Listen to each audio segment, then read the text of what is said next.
അപ്പൊ ഇതെന്താ സ്പെഷ്യല്? ഇന്ന് സ്പെഷ്യല് കറിയലപ്പമാണ്. കറിയലപ്പം എന്ന് പറഞ്ഞു കഴിഞ്ഞാൽ ഇപ്പൊ ചേച്ചിനും അങ്ങനെ ആരൊന്നും വല്ല ബറാത്തിരാവിന ആ സമയത്തൊക്കെ ഉണ്ടാക്കുള്ളൂ. ഇപ്പൊ ഇല ഉണ്ടെങ്കിൽ ഞങ്ങൾക്ക് എപ്പോൾ വേണം ഉണ്ടാക്കാം.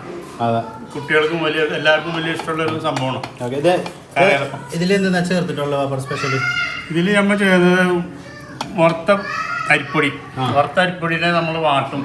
വാട്ടി കഴിഞ്ഞിട്ട് അതിൽ എന്താണ് ജീരകം, ഏലക്കായുടെ പൊടി, ചുവന്നുള്ളി ഇതെല്ലാം അരിഞ്ഞിട്ട് നാളികേരം ചെന്നിടുക. പിന്നെ ശർക്കര നീര് മെയിനായിട്ട്. ശർക്കര നീരാണല്ലേ? ലേശം ഉപ്പ് അതൊരു ഇതിന് വേണ്ടിയിട്ട് ലേശം ഉപ്പ് ഇടാം. എന്നിട്ട് അതിന് കുഴച്ച്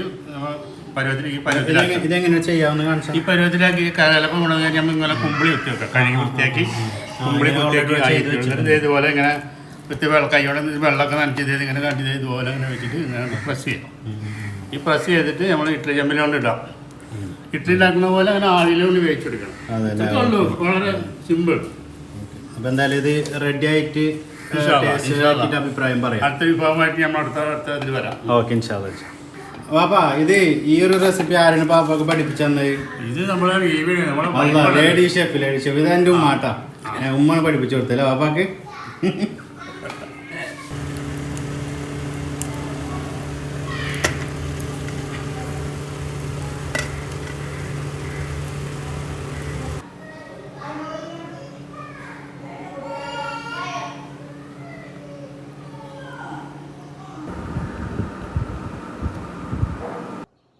വാപ്പാടും വളരെ സ്പെഷ്യലായിട്ടുള്ള കറികളൊക്കെ റെഡി ആയിട്ടുണ്ട്.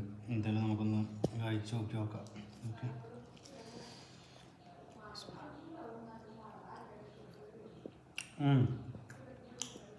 ആ കറികളുടെയും ഇതിലത്തെ ചെറുള്ളി മതി ഇതൊക്കെ ഇട്ടിട്ടുള്ള ഒരു ടേസ്റ്റ് ഉണ്ടല്ലോ.